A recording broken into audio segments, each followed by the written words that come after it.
obviously have filters that you apply on selecting people as you do on stocks. Can you tell us a little bit about what those filters are? That is a key question, because when we buy businesses, we don't have managers to put in them. I mean, we're not buying them that way. We don't have a lot of MBAs around the office that we're, thank God. Yeah.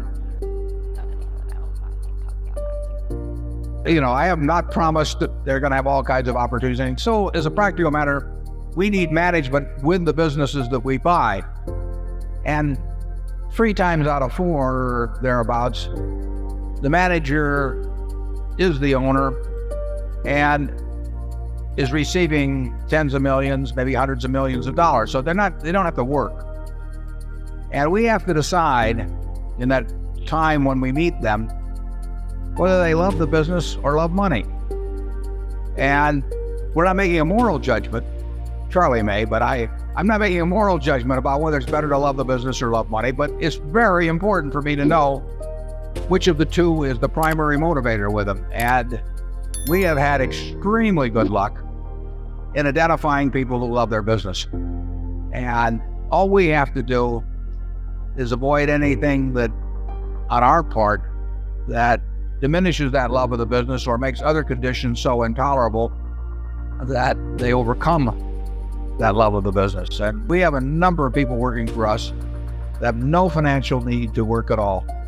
And they probably outwork, 95% or more of the people in the world.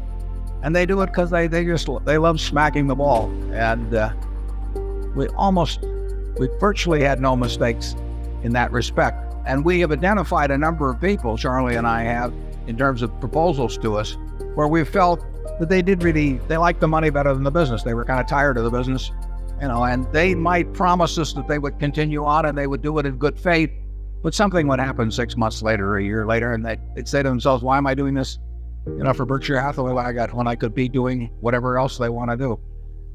I can't tell you exactly what filler it is that we put them through mentally, but I can tell you that if you've been around a while, I think you can have a pretty high batting average in coming to those conclusions, as you can about other aspects of human behavior. I'm not saying you can take 100 people and take a look at them and analyze their personalities or anything of the sort. But I think when you see the extreme cases, the ones that are going to cause you nothing but trouble, or the ones that are going to bring you nothing but joy, I think you can identify those pretty well. Charlie? Well, yeah, I think it's pretty simple. You've got integrity, intelligence, and experience, and dedication. And that's what human enterprises need to run well. And we've been very lucky in getting this marvelous group of associates to work with all these years. But we filter out a lot of people, and then they say, how do you filter them out? I would say, and I think Charlie will agree with this, people give themselves away fairly often, and maybe it does help to have been around as long as we have, in seeing the various ways they give themselves away.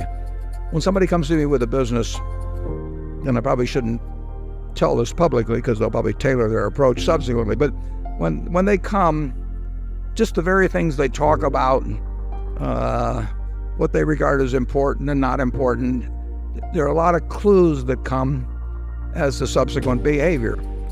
And like I say, we've a batting average I wouldn't have thought we would have had in the people that we've joined with, but it hasn't been 100%. It's been well above 90. I get asked that, how do you make those judgments? And I don't know, Charlie, can you articulate the way we do it? Well, partly we're deeply suspicious when the proposition is too good to be true.